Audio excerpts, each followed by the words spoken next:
Bueno, buenos días a todos, todas, todes. Bienvenidos a una nueva instancia del programa Nuevos Investigadores. Esta vez versa sobre una disertación sobre investigación documental y escritura académica. Estamos como invitado acá con Mauro Haddad, investigador de la casa, curador de varias muestras acá en la Biblioteca Nacional, que nos va a poder contar un poco más de cómo él investiga, de qué se trata un poco investigar. Y bueno, una vez que él haga la disertación, después está abierto a preguntas, obviamente. Muchas gracias. Hola, ¿qué tal? ¿Cómo están? No sé si quieren venir más para adelante, pueden hacerlo, si quieren quedar ahí también está bien. Bueno, bienvenidas, bienvenidos. Estamos muy contentos de que estén acá. Es un edificio grande que puede parecer un poco imponente, ya lo conocen, ya vinieron hace un par de semanas. A ver esto, ahí va. Pero bueno, la idea es que ustedes puedan empezar a hacer sus propios recorridos, sus propios rutinas de investigación acá en el edificio y que puedan transitar cómodamente este proceso, ¿no? de armado de un proyecto de investigación propio. Para empezar, para ir un poco de lo más general a lo más particular, que creo que también es un movimiento que es recomendable que ustedes también hagan a la hora de pensar sus proyectos, quería hacer un repaso, un punteo por los distintos materiales, las distintas fuentes que hay en la biblioteca, además de los libros, los diarios y las revistas, que tal vez es en lo que más inmediatamente pensamos cuando pensamos en la biblioteca. Hay una diversidad de materiales que excede a los libros, las revistas y los diarios y que quiero empezar a repasar, ¿no? Las distintas salas. Esto sé que lo tienen en el cuadernillo, pero lo vamos a repasar rápidamente. En el tercer piso de la biblioteca hay distintas salas especiales. Está la fototeca y la mapoteca. En la fototeca, obviamente, hay imágenes de distintos momentos de la historia argentina, distintos eventos puntuales de la historia argentina, distintas personalidades históricas, que les pueden llegar a servir también a la hora de ilustrar sus investigaciones o a la hora de apuntalar otras fuentes. En la mapoteca hay mapas, obviamente, y también otros elementos cartográficos que pueden ser muy útiles también. En la audioteca, también en el tercer piso, hay partituras, hay CDs, hay DVDs, hay cassettes, hay vinilos. Está la sala del tesoro también en el tercer piso, en donde se resguardan materiales a los que la biblioteca les asigna un valor de conservación diferencial, particular.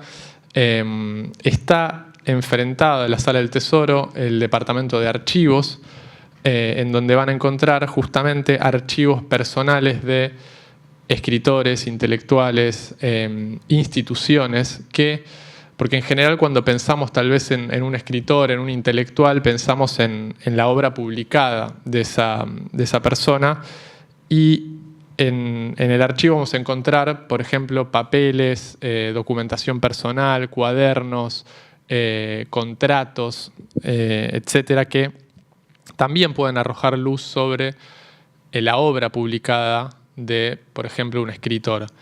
Está el archivo testimonial subido al canal de YouTube de la biblioteca, en el que hay testimonios de víctimas del terrorismo de Estado, que también son fuentes que pueden consultar.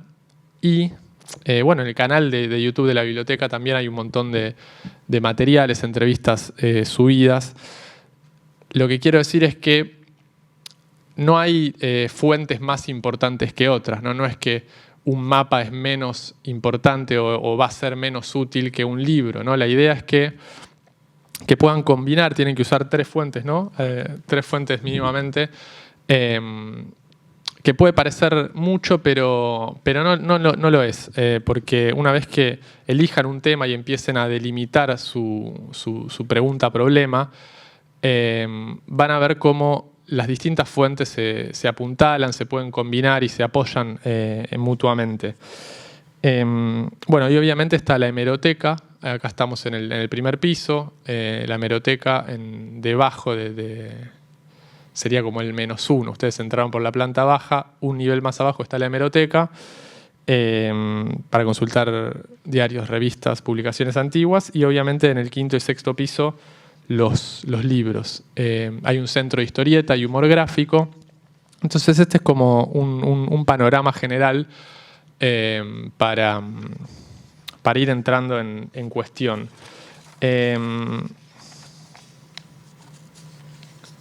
¿Qué más? Recién dije circunscribir un tema, ¿no? Y esa es una palabra importante. Ahora quiero escucharlas y escucharlos, saber qué cosas fueron pensando, qué temáticas han ido eligiendo. Es importante eso, ¿no? Acotar, una vez que se elija un tema, acotar, delimitar el objeto, ir delineando, ¿no? Bien concretamente sobre qué vamos a querer trabajar para poder así ser más precisos y más profundos en la investigación. Sobre todo teniendo en cuenta que ustedes tienen tiempo, no tienen que entregar su informe en septiembre, tienen varios meses, pero también tienen una extensión delimitada que es de 10 carillas, ¿no? Como máximo. Entonces, eso, ¿no? No tienen que tratar de ser bien concretos, porque si bien tienen tiempo, tienen eso, ¿no? Una extensión que es bastante, pero que está pensada para tratar eso, ¿no? Preguntas, problemas bien puntuales, que ahora vamos a ir viendo. Ustedes van a trabajar en grupos y eso es importante y es valioso. Creo que Cecilia Palmeiro les habló un poco de esto el otro día en la inauguración, de las personas, de las personas que habían sido sus mentores, mentoras, profesores, ¿no? Y de cómo también se iba apoyando y de lo importante que es trabajar en grupo, porque cuando hay distintas personas que mirando el mismo problema, la misma temática, desde distintas perspectivas, es más enriquecedor, es lo que también va ayudando a seguir. Solo siempre es un poco más difícil, ¿no? Entonces eso también es algo importante y valioso de la propuesta de nuevos investigadores. ¿No? La idea de pensar con otros, el carácter colectivo de la investigación. Colectivo, por un lado, porque es grupal, porque van a trabajar en grupos, pero también porque nos pone en relación con otras personas, ¿no? Con otros investigadores, con otros textos, con otras voces que nos preceden. Y entonces un poco la propuesta es que ustedes, con su aporte, con su proyecto, con su informe, logren insertarse en esa cadena, ¿no? de voces, de textos que ya existen y que son anteriores a nosotros. Y acá quería hablarles un poco de la originalidad, ¿no? Que no los agobie la idea de la originalidad, porque sí, puede ser que encontremos alguna fuente o algún tema o algún material que no haya sido visto por nadie, ¿no? Que seamos los primeros en ver algo, pero muy probablemente pase lo contrario, ¿no? Que lo que va a pasar seguramente es que las fuentes que nosotros trabajemos ya hayan sido trabajadas por otros investigadores, por otras personas, y eso no es malo necesariamente. Al contrario, ¿no? Uno puede trabajar, por ejemplo, una misma revista que ya ha sido trabajada por otros críticos, por otros historiadores, investigadores, lo que sea, pero desde una nueva perspectiva, ¿no? Entonces, eso, ¿no? No se preocupen tanto por la idea de la originalidad. Ustedes acá tienen varias temáticas sugeridas, ¿no? Lo importante es eso, ¿no? Ahora vamos a ir hablando más concretamente, que elijan un tema y que puedan hacerle, en el contacto con las fuentes, hacerle esas preguntas que les permitan ir desarrollando su proyecto. Bien. ¿Con qué nos vamos a encontrar, ¿no? ¿Con qué se van a encontrar? ¿Con qué se encuentra un investigador cuando entra en contacto con las fuentes?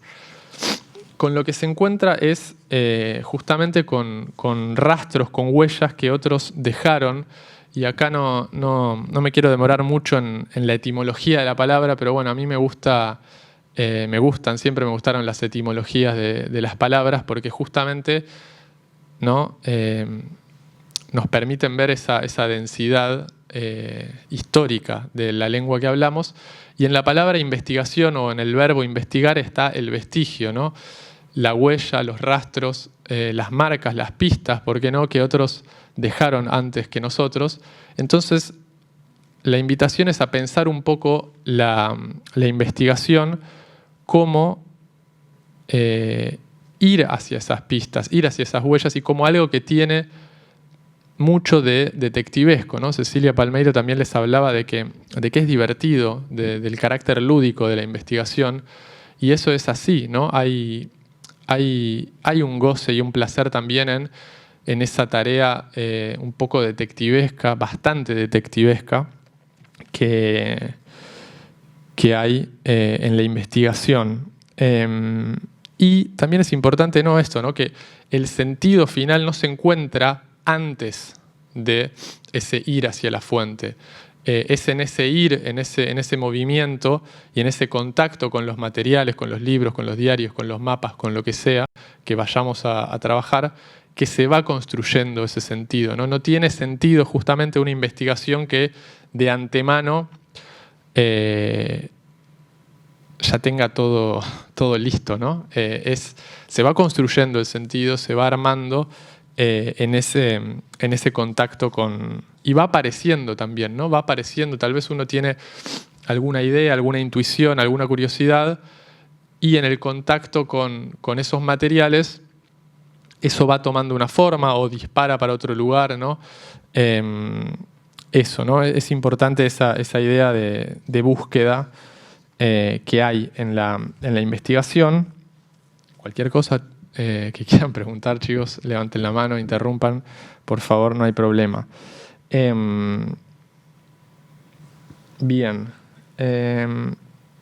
También cuando ustedes eligen un tema, ¿no?, ya hay algo que los está haciendo elegir, ¿no? Por ejemplo, elijo dictadura o mujeres escritoras o migraciones y colectividades, ¿no? Ya hay algo que justamente esa curiosidad, esa trayectoria biográfica personal, esos intereses que ustedes tengan, que ya los está orientando, los está llevando por un camino y no por otro. Entonces, a eso también préstenle atención porque ya hay mucha información ahí.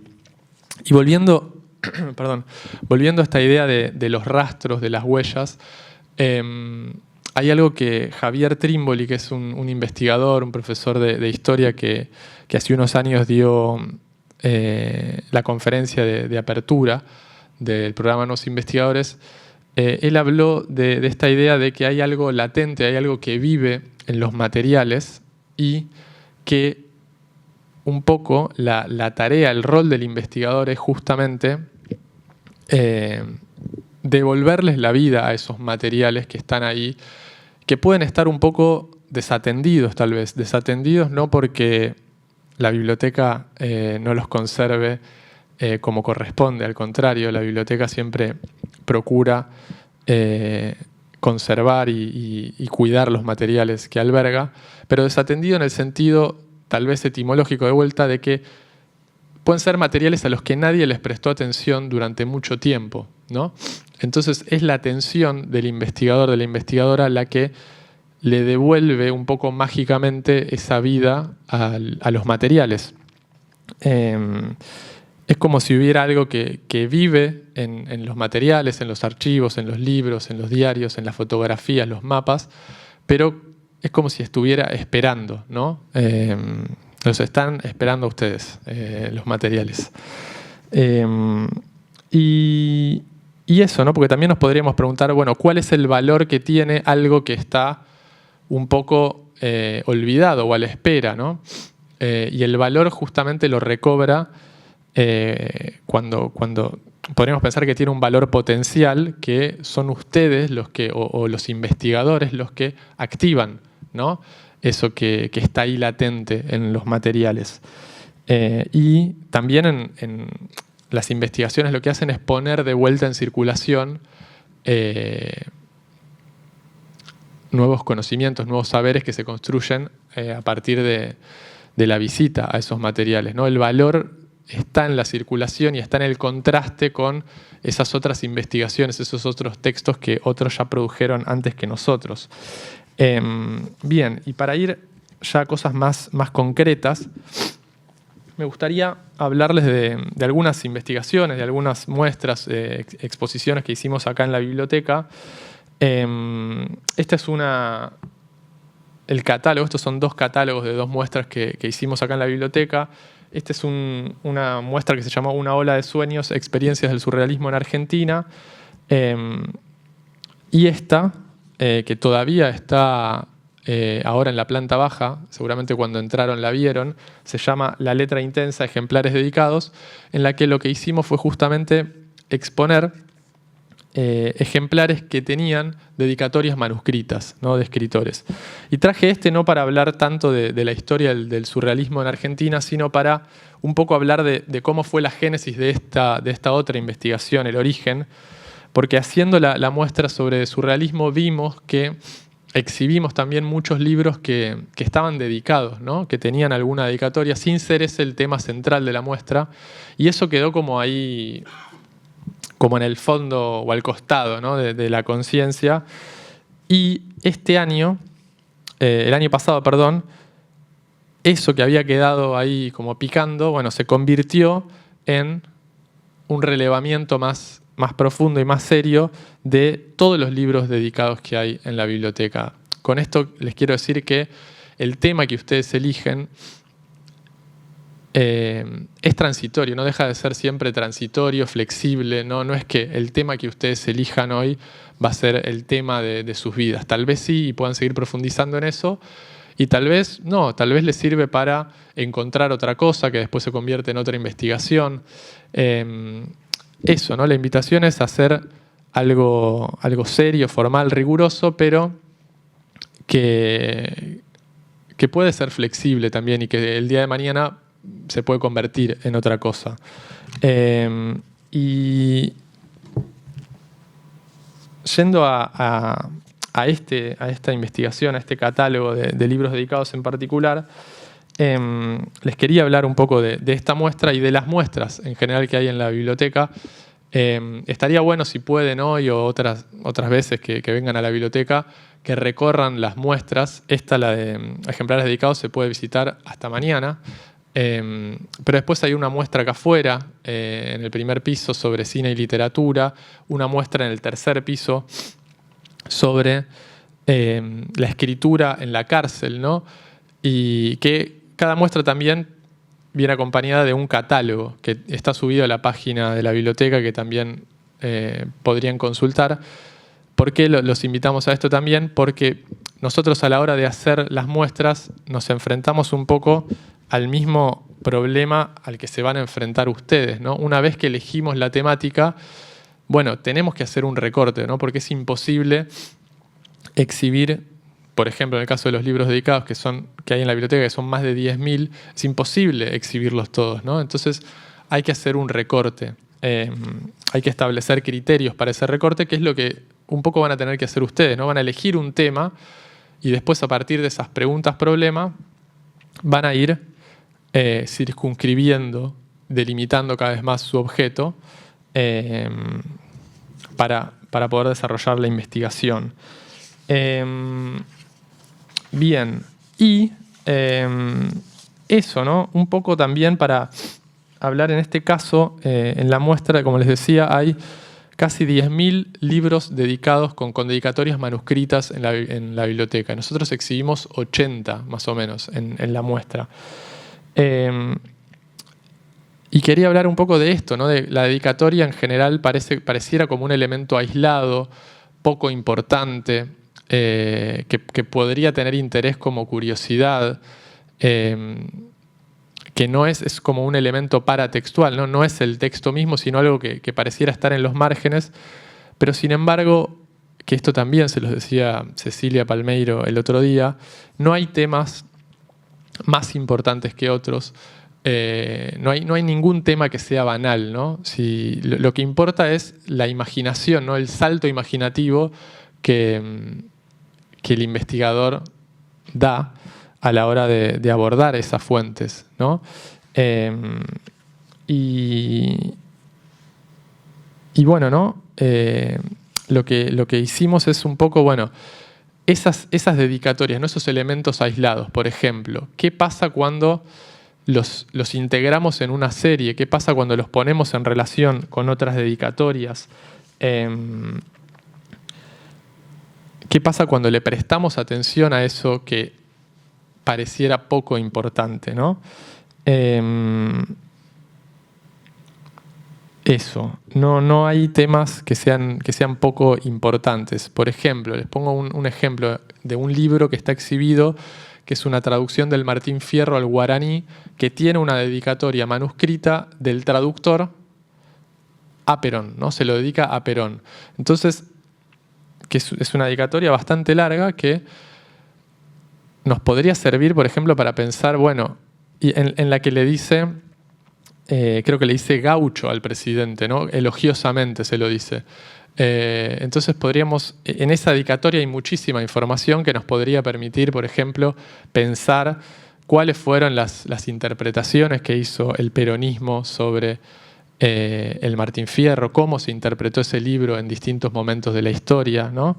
Entonces encontramos en algo que pareciera marginal o poco importante o algo a lo que no se le presta mucha atención, encontramos muchísimo, ¿no? Entonces, de vuelta, lo importante es la mirada de ustedes y no tanto la importancia o poco importancia que se le atribuye o se le atribuyó históricamente al objeto que ustedes vayan a tratar. Bien, quería ver un poquito, ahora sí, y escucharlos también a ustedes. No sé si ya han pensado, han elegido temas. Estaría bueno que nos vayan contando. Tenemos acá el tema, ¿no? El tema, ustedes tienen más o menos como aproximadamente 20 temas sugeridos. Y el tema lo tienen que pensar como eso, ¿no? Como el contexto en el que su pregunta-problema se va a poder insertar. Por ejemplo, hay un tema que me gustó, que es el número 3, ¿no? El que habla de las migraciones y las colectividades. Bueno, ese tema es un tema amplio, ¿no? Es gigante. Entonces, supongamos que ustedes eligen ese tema, que puede ser muy apabullante.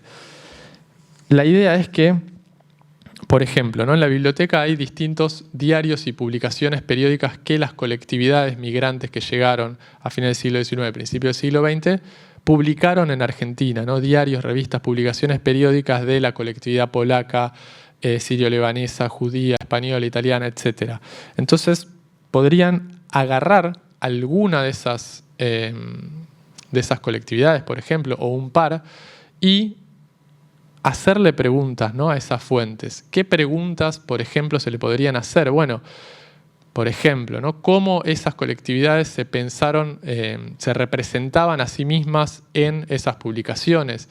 ¿Qué tensiones señalaban con respecto a la sociedad a la que llegaban, al Estado-Nación, al que se insertaban? ¿En qué momento, o sea, qué pasaba a nivel nacional cuando esas colectividades llegaron al país? Ese son el tipo de preguntas que se le pueden hacer a las fuentes y que son preguntas para las que no tenemos una respuesta antes de ir hacia esas fuentes, ¿no? Si yo me preguntara, por ejemplo, ¿hubo inmigración española e italiana a fines del siglo XIX y principios del siglo XX? Bueno, la respuesta es sí, ¿no? Seguramente todos ya lo sabemos, y si no lo sabemos, vamos, buscamos ese dato y se termina, ¿no? Se cierra ahí. Es una pregunta que no abre nada, ¿no? Las preguntas que ustedes, las preguntas problemas, ¿no? Son problemas justamente por eso, porque no tienen una respuesta a priori, porque la respuesta es lo que ustedes van a ir elaborando en su informe. Y también, bueno, ¿no? ver qué cosas van apareciendo en el contacto con esas fuentes. No sé, por ejemplo, les puede interesar el tema de mujeres escritoras. Quieren investigar sobre, no sé, alguna mujer escritora de la historia de la literatura argentina. Bueno, nos podríamos preguntar cómo se recibió cuál fue la recepción de la obra de Alejandra Pizarnik, por ejemplo, de Silvina Ocampo, ¿no? Cómo, en la medida en que una escritora fue produciendo sus libros, cómo el campo literario, por ejemplo, en sus revistas, fue recibiendo esa obra, qué críticas se le hicieron a esa obra. Si les interesa el tema Malvinas o el tema dictaduras, a los temas se les puede entrar por diferentes lugares, ¿no? Dictadura, la última dictadura, bueno, duró casi 8 años, ¿no? Entre marzo del 76 y diciembre de 1983. ¿Qué me interesa a mí? O sea, eso es como un contexto, un gran contexto, la última dictadura. Bueno, ¿qué me interesa a mí? Me interesa la literatura en relación a la dictadura, el rock en relación a la dictadura, el periodismo, el funcionamiento del aparato represivo, ¿no? Son distintos lugares por los que se le puede entrar a ese contexto, a ese tema que es más amplio, ¿no? Y que si lo tomamos así y lo dejamos solo, queda como algo muy grande, ¿no? Entonces, sus intereses particulares son los que los van a ir ayudando a tantear por determinados lugares más concretos, ¿no? Bien. Es un poco en relación al tema, al problema. No sé si alguna ya definió qué tema quiere trabajar. Sí. Esperen un momentito que paso el micrófono, así se escucha para todos. Dale. Bueno, primero buen día. Buen día. El tema que queremos abordar es elegimos como temática humor político, pero particularmente queremos estudiar el humor como forma de resistencia en la última dictadura cívico-militar frente al régimen autoritario y compararlo con el humor en otras dictaduras y el humor en democracia. Bien, está buenísimo. Dijiste la palabra clave, particularmente, ¿no? Como el humor político es el tema, sería, ¿no? Bueno, pero ustedes ya lo empezaron a circunscribir, ¿no? Humor político frente a las dictaduras, comparado con humor en la democracia. Tal vez humor político frente a la dictadura, tal vez eso ya es un problema en sí mismo, ¿no? Tal vez y grande. Y grande, ¿no? Digo, tal vez les da para compararlo con cómo funcionó el humor en otros periodos, o tal vez ya es un problema en sí mismo, ¿no? Tal vez pueden cerrar ahí, eso lo van a ir viendo, sobre todo teniendo en cuenta eso, ¿no? La extensión, el tiempo, pero humor político y dictadura, buenísimo, es un gran tema y ya lo tienen bastante como agarrado, buenísimo. Bueno, particularmente este grupo de comediantes, de pensadores, fue particularmente atacado con el concepto de subversividad, y también estaría bueno ver cómo se reían, cómo ridiculizaban estos ataques de una forma indirecta bajo un régimen que no permitía una libre expresión. Bárbaro, sí, buenísimo. Está eso, ¿no? Las estrategias para sortear la censura, ¿no? Que distintos artistas y humoristas en este caso tuvieron. Perfecto. Ahí podés consultar, bueno, obviamente pueden ir al Centro de Historieta y Humor Gráfico, ahí ya tienen una fuente, tal vez algún testimonio del archivo testimonial del que hablaba recién, publicaciones periódicas, ¿no? En hemeroteca. Fíjate, lo interesante es eso, ¿no? Una vez que ustedes ya definen el tema y lo van circunscribiendo a partir de lo que quieren problematizar, las fuentes ya están ahí, ¿no? Las 3 fuentes que tal vez uno antes de pensar su tema puede parecer como, uy, ¿qué voy a hacer, no? Pero una vez que ya tienen, ¿no? lo que les interesa, las fuentes casi que están ahí, ¿no? Que van apareciendo solas. Y después en el contacto con esos materiales van a ir pudiendo desarrollar el trabajo. Buenísimo. ¿Alguien más?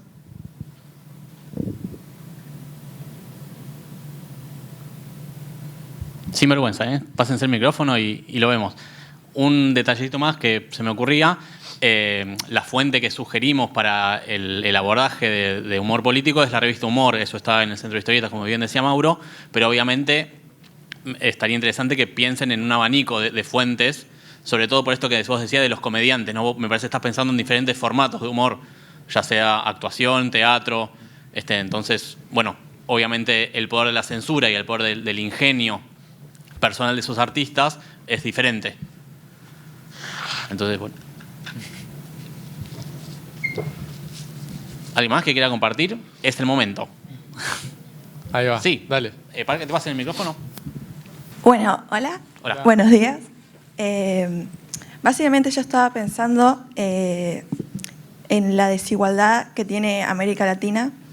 Mi pregunta fue más que nada por qué América Latina sigue siendo rica en recursos, pero pobre en desarrollo. Mi mirada va más que nada en el pensamiento decolonial. O sea, estaban pensando en poner como escritores como Eduardo Galeano, no sé si conoces a Frantz Fanon también, que fue el primer pensamiento decolonial, que encima también fue psiquiatra, o sea, es medio loco. Y nada, o sea, estaba pensando en poner esas como preguntas de por qué soñamos con Hollywood, Nueva York, Estados Unidos, Europa, en vez de mirarnos a nosotros mismos y decir, bueno, yo quiero ir, no sé, a Colombia, México. Nada, eso.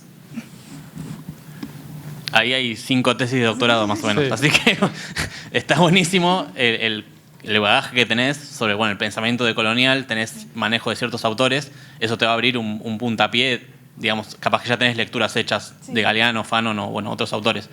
Entonces eso obviamente es saludable y te va a ayudar para que vos elabores la pregunta-problema. Nosotros planteamos como puntapié eso, porque creo que ordena un poco, siguiendo con la locución de Mauro hace un ratito, plantear primero un tema que le sea interesante y luego una pregunta-problema que sitúe un poco la investigación, los ordena. ¿Sí? Entonces sería relevante que vos puedas esbozar una o varias preguntas que se te ocurren en clave de esto, como para poder vislumbrar, bueno, las fuentes que tengo para utilizar o las fuentes que vos estás pensando y que luego puedas investigar un poco más cuáles están disponibles acá en la biblioteca. ¿Cómo me van a responder a esa pregunta? ¿Sí? Y se me ocurre también que tendrías que situar en tiempo y espacio. Sí. Hacer tal vez una comparación de la cosmovisión que existe en Argentina o en Buenos Aires particularmente, como la París del Río de la Plata, la París de América, y bueno, todo ese pensamiento europeizante que surge con el centenario a principios del siglo XX o a fines del XIX también, con lo que es la cosmovisión en otros países. Tal vez otros países tengan otro tipo de cosmovisión, tengan una reivindicación de su pasado colonial. Eso pasa en Lima, por ejemplo, en Perú. O en México. En México es muy, muy interesante porque hay dos pensamientos que están en tensión. Por un lado, la glorificación del pasado mexica, azteca, y por el otro también un pasado colonial muy fuerte, porque el poder colonial en México fue súper importante. No sé, se me está ocurriendo ahora, me parece súper interesante, súper relevante, pero habría que afinar mucho más la pregunta como para recortar mucho más tu espectro de pensamiento. También pensaba lo que decías de Hollywood. Se podría pensar, ¿no? También, por ejemplo, bueno, ¿cuáles fueron las estrategias de penetración cultural de Estados Unidos en Latinoamérica, por ejemplo, ¿no? Y ahí pensaba en, no sé, en Disney, como en la década del 40, 30 y 40, hizo un montón de películas con temática, si se quiere, latinoamericana, ¿no? Entonces, ¿cuál era la visión como agarró un montón de estereotipos, hizo distintas películas? ¿Qué pasaba ahí, no? ¿Cómo era esa penetración cultural? ¿O cuál es la historia historia de esa penetración cultural que, como decís vos, bueno, hoy nos lleva a pensar, o a algunos nos lleva a pensar en Hollywood o en querer ir a determinados lugares y no a otros. Pero sí, está buenísimo. ¿Alguien más? Dale. Vuelve el micrófono para atrás. ¿Por dónde? Gracias.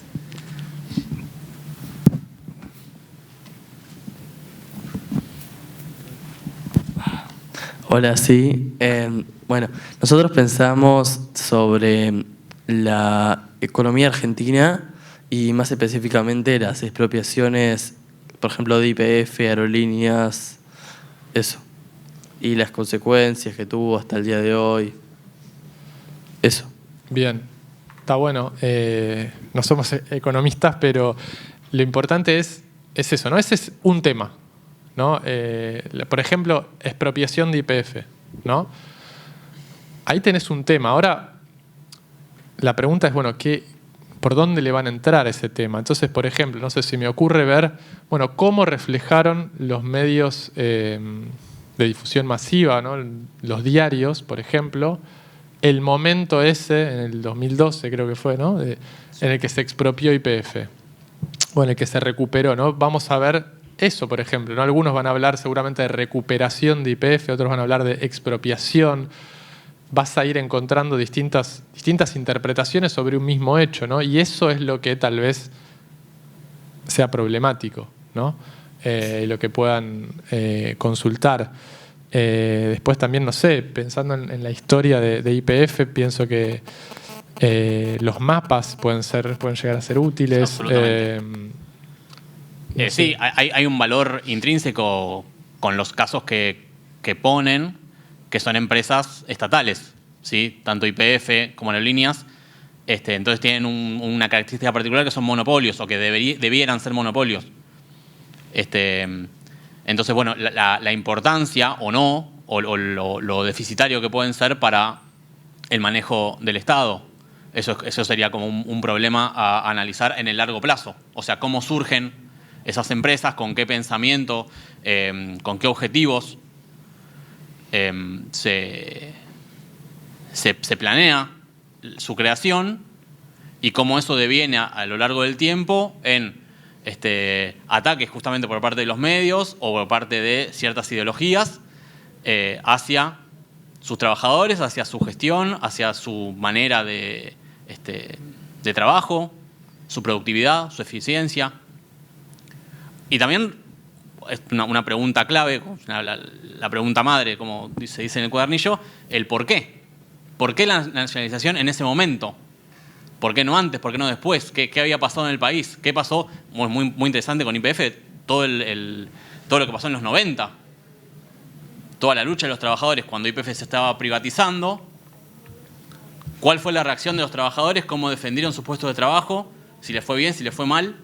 Y cómo 10 años o más de esa lucha decanta en la nacionalización. Después hay un tema con la palabra expropiación en sí. Hay expropiaciones con pago, como fue la de YPF, hay expropiaciones sin pago. Entonces, bueno, tener esa dicotomía o esa diferencia clara y también darle un sentido. Y aparte que en el caso de, por ejemplo, aerolíneas o YPF también, o sea, fueron empresas que originalmente eran estatales también. Por eso sí, fue una de las primeras cosas que dije. O sea, cuando la creación de esas dos empresas se da por parte del Estado. Sí. En algún momento de la historia, ya lo verán, se empezó a pensar más en plan de eficiencia o de que esto me da pérdida o no. Y se minimizó la importancia que tienen estratégica en clave de soberanía, por ejemplo. Entonces, bueno, que ustedes puedan profundizar sobre esos sentidos también podría ser una problema relevante. Pero bueno, obviamente la tienen que elaborar ustedes. Me parece que el tema está bien elegido, tendrían que realizar ese recorte. No sé si ustedes ya tienen pensado si querían hacerlo más en clave económica, como más pura, o si están abiertos a revisar más fuentes y ver otras variables. No, o sea, no lo teníamos muy bien pensado, pero puede ser que sí, podamos mirar otras fuentes también, ¿no? No sé. Eso es muy saludable, porque es la manera de investigar. Una vez uno puede esbozar la pregunta-problema como puntapié, y empezar a investigar en base a eso, pero una vez que vos te encontrás con la fuente, eso te va a brindar aún más preguntas.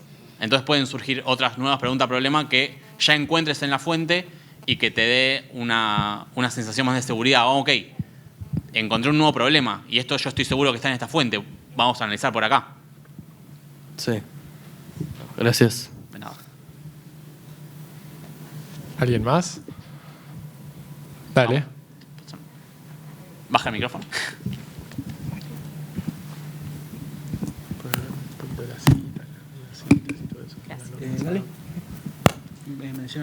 Hola, ¿qué tal?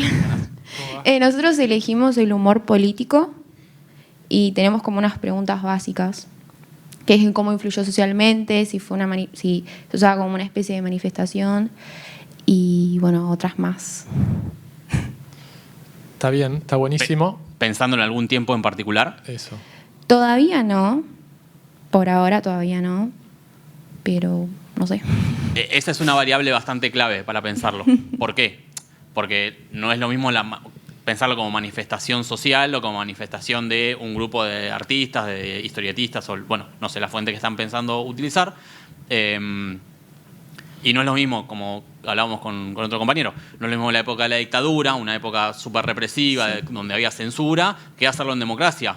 Hacerlo en los 80s. Los 80s para mí son fantásticos para analizar, porque es justamente el boom de la cultura. Es cuando todo el espectro de represión, el espectro de censura, toda la oscuridad, o sea, si uno escucha testimonios de la dictadura, quienes se dedicaban al arte hablan de eso, hablan de todo bueno oscuro, de poca gente, y que los 80 fue maravilloso porque eso explotó para afuera. Se abren un montón de centros culturales, el paracultural, no sé, hay un montón de lugares que se abren y son posibilidades para que esa gente de la cultura muestre su arte. Sí. Entonces hay un boom no solamente del humor y del arte, sino, no sé, de la música, la escultura, la pintura, no sé. Un montón de expresiones artísticas que surgen ahí. En los 90 otra vez, otro momento de regresión y de resistencia. Ya no en faz dictatorial, pero dentro de la democracia, pero sí donde había mucha gente que la estaba pasando mal económicamente. Entonces, bueno, ahí cambia también el humor. Ahí pasa más a lo satírico, hay burla. Bueno, entonces todo el tiempo cambia. Entonces, eso como primera medida, poder situar en algún momento particular que les resulte más interesante. Y otra vez, bueno, fijar la fuente. La revista Humor se siguió, ¿cómo es? Siguió saliendo. Entonces es una fuente válida y bueno, pero hay muchas más. Y también pensaba esto, ¿no? Bueno, los chicos ya tenían como la idea de pensar humor político en dictadura. Como el humor político en ese caso como una manera de resistir, de sortear la censura, pero también se puede pensar el humor político en otros momentos. Por eso es importante que delimiten, ¿no? El humor político, bueno, ¿cuándo? Porque así como funcionó como una manera de resistencia, también en otros momentos de la historia argentina funcionó como una manera, por ejemplo, de desestabilizar, ¿no? La sátira política como una manera de caricaturizar maliciosamente algunos presidentes. No sé, recuerdo alguna imagen de Ilia como una tortuga, ¿no? Entonces ahí eso también es humor político, pero usado de otra manera. Entonces, eso, ¿no? Definir bien un periodo para poder profundizar mejor.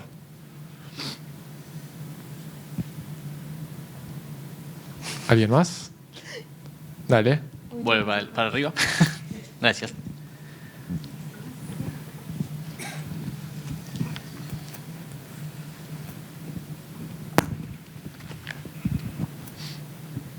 Buen día, primero que nada.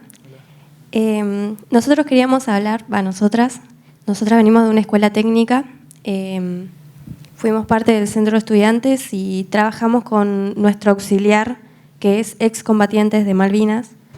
Gracias a él nació nuestra pregunta problema. Todavía no la definimos bien, pero como para presentarla ya armamos, digamos, la que presentamos en el Gmail, esa.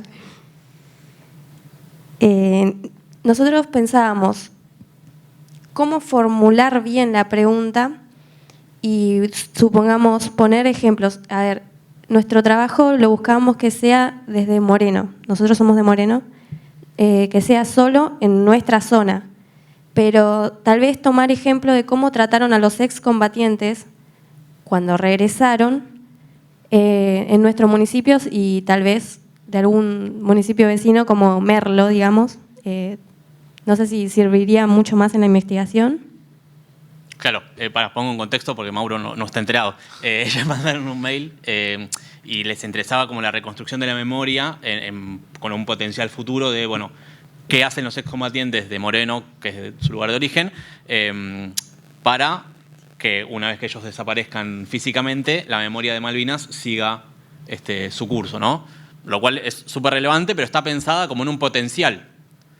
Nosotros cuando les pedimos que esbocen una pregunta-problema, pensamos en que esa pregunta se responda con las fuentes. Por eso yo les respondí el mail con el tema de que me parecía relevante que lo hagan en su lugar, eso estaba bueno, pero que piensen también en el corpus de fuentes que iban a poner a analizar. Si tenían pensado hacer entrevistas, si tenían la posibilidad de tener testimonios, o no. Sí, por suerte tenemos, en nuestro municipio pusieron un museo, actualmente la UCIM, o sea, es parte de la UCIM, y la mayoría de los excombatientes están dispuestos a hablarnos. Supongamos, nuestro auxiliar es bastante tímido, también nos gustaría, ¿cómo expresarlo?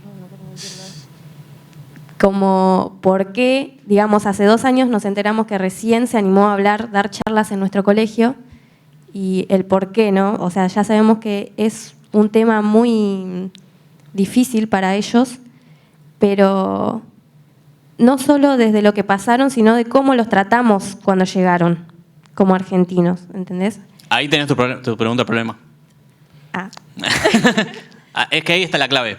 O sea, vos estás viendo en la cotidianeidad una característica, un rasgo de la personalidad de tu auxiliar que fue excombatiente de Malvinas. Sí. Es algo que es palpable y que remite a una suerte de trauma, a una suerte de vivencia, obviamente traumática, obviamente dolorosa para él. Y dolorosa para el colectivo, para toda la sociedad argentina, de diferentes maneras. Hubo gente que lo vivió como una estafa, hubo gente que lo vivió como una derrota militar y nada más, y que sigue reivindicando, no, bueno, si volvemos a pelear les ganamos. No sé. Pero atravesó a toda la sociedad y obviamente a quienes fueron combatientes en ese momento, muchísimo más. Entonces, poder desarmar ese dolor, esa es su pregunta-problema. Ahí es donde tienen que, digamos, poner el lente.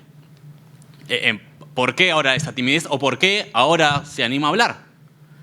Pasó cierta cantidad de tiempo, hay mucha más mediatización sobre Malvinas, han salido películas, documentales, libros, se sabe mucho más sobre Malvinas. Justamente ya la sociedad pudo procesar mejor la guerra en sí y ha hecho una reflexión. Todavía falta un montón, hay obras de teatro sobre Malvinas brillantes.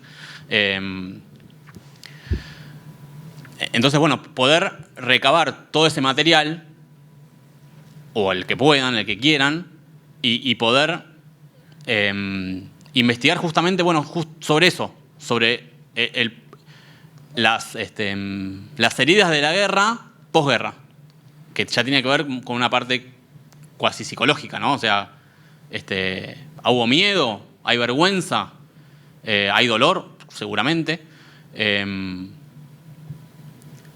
Uno cuando hace memoria para sí y la tiene que contar, es bastante difícil.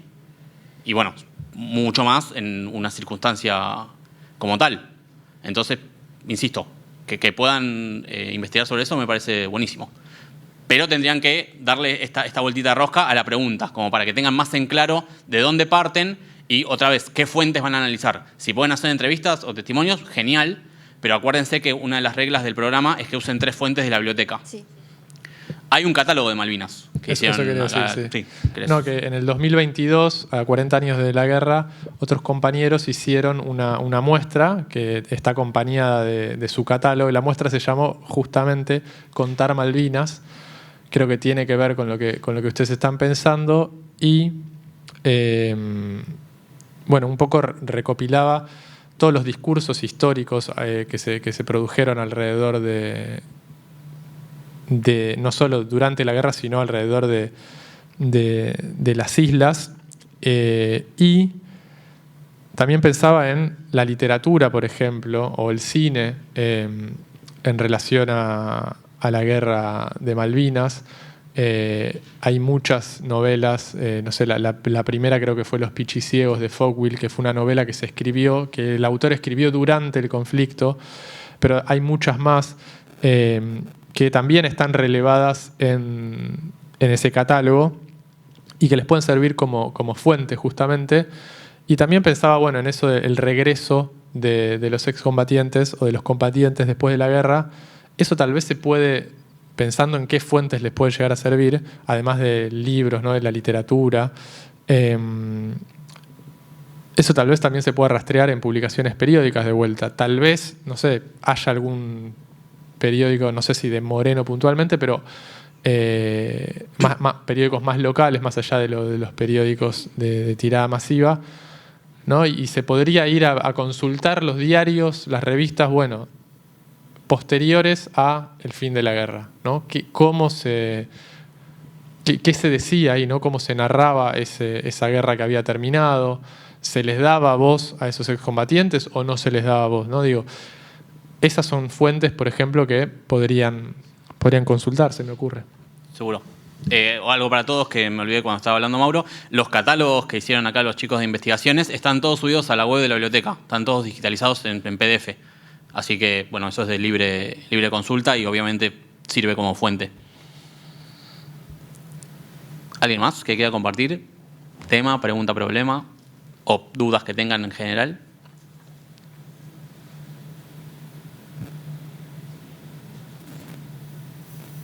¿Alguien no hizo pregunta, problema todavía? Entonces me faltan voces.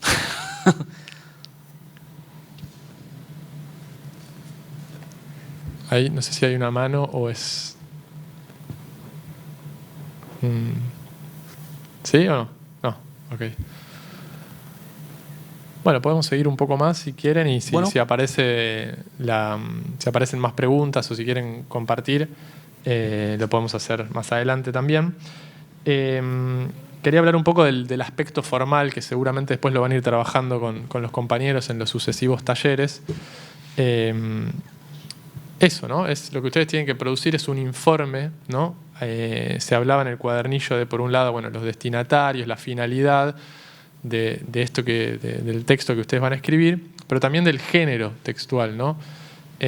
Si bien no es un ensayo académico, lo que ustedes van a hacer comparte algunos rasgos con ese género, ¿no? Por ejemplo, pienso en las citas, ¿no?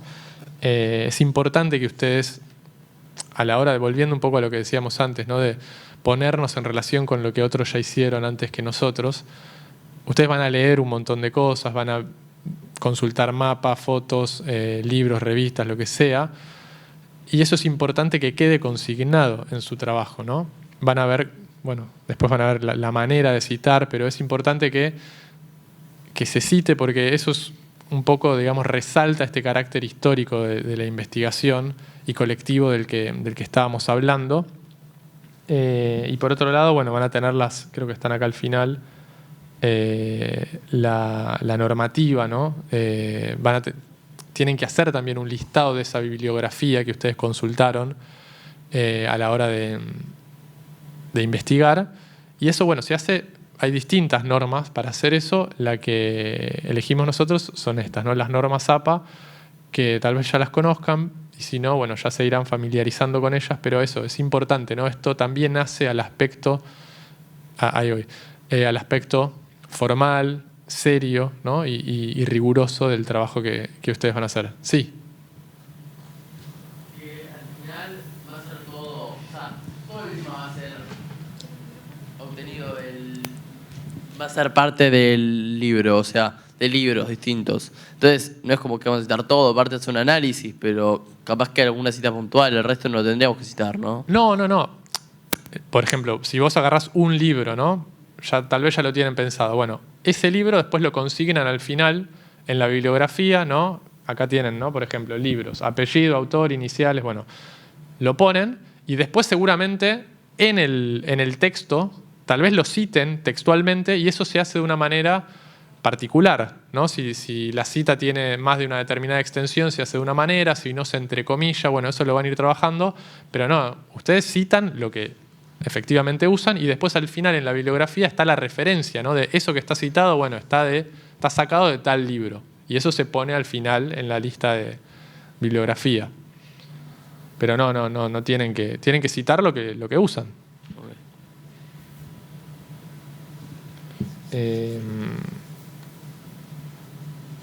Bueno, no sé si tienen ¿Una pregunta más? ¿Alguna pregunta?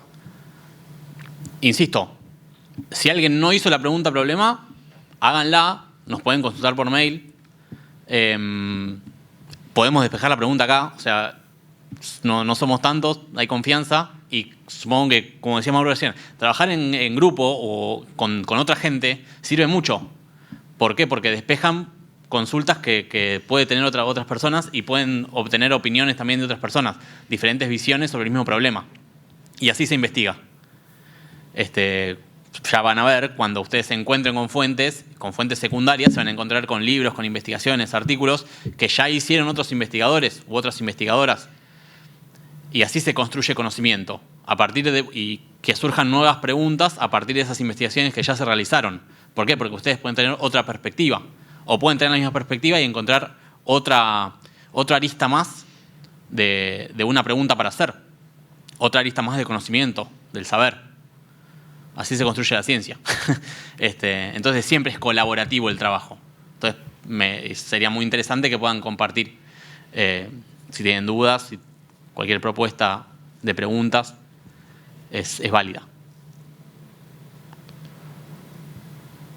Si no, ¿Alguien cerramos. más? Bueno, no sé. Bueno, si no hay preguntas, les agradecemos la presencia, esperemos que les haya servido la instancia y seguimos en contacto. Tenemos a partir de junio la instancia de inmersión en salas, les habrá llegado la fecha por mail a todos, estudiantes y docentes. Si a alguien no le llegó, comuníquense porque debiera. ¿Listo? Buenísimo, muchas gracias. Gracias por estar acá.